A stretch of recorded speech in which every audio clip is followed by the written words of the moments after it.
ಎಲ್ಲರಿಗೂ ನಮಸ್ಕಾರ. ನಿಮ್ಮ ಪ್ರೀತಿಯ ಹುಡುಗನಿಗೆ ಮಾಡುವ ನಮಸ್ಕಾರಗಳು.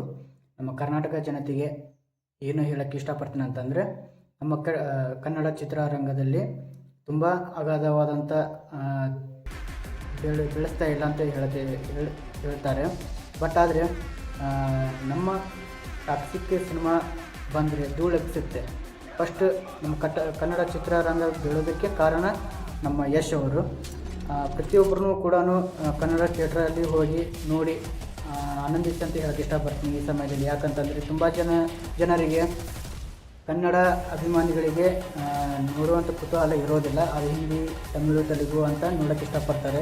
ಬಟ್ ಆದರೆ ಕನ್ನಡ ಚಿತ್ರರಂಗ ನೋಡೋಕ್ಕೆ ಇಷ್ಟಪಡೋದಿಲ್ಲ.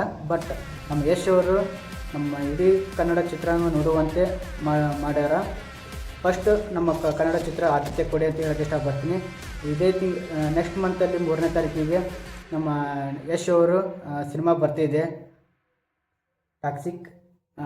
ಎಲ್ಲರೂ ನೋಡಿ ಬೆಳೆಸಿ, ಕನ್ನಡ ಚಿತ್ರರಂಗ ಬೆಳೆಸಿ ಅಂತ ಹೇಳಕ್ಕೆ ಇಷ್ಟಪಡ್ತೀನಿ. ನೆಕ್ಸ್ಟ್ ಅಪ್ಡೇಟ್ ವಿಡಿಯೋನ ನೋಡಿದ್ರಂತ ಅಂದ್ಕೊತೀನಿ. ಬಟ್ ಎಲ್ಲರಿಗೂ ಕೂಡ ನ್ಯಾಯ ಸಿಗಬೇಕು.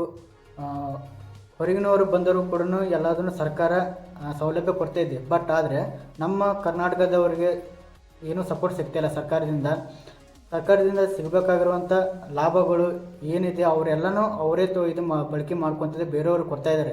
ಬಟ್ ಆದರೆ ನಮ್ಮ ಕರ್ನಾಟಕ ಜನತೆಗೆ ಸಪೋರ್ಟ್ ಮಾಡ್ತಾ ಇಲ್ಲ ಸರ್ಕಾರ. CM ಸಿದ್ದರಾಮಯ್ಯ ಅವರು ಮತ್ತು DK ಶಿವಕುಮಾರ್ ಅವರು ಬಂದು ಇದನ್ನೆಲ್ಲ ಬಗೆಹರಿಸಬೇಕು ಅಂತ, ಆದಷ್ಟು ಬೇಗ ಬಗೆಹರಿಸಲಿ ಅಂತ ಹೇಳಕ್ಕೆ ಇಷ್ಟಪಡ್ತೀನಿ. Thank you so much.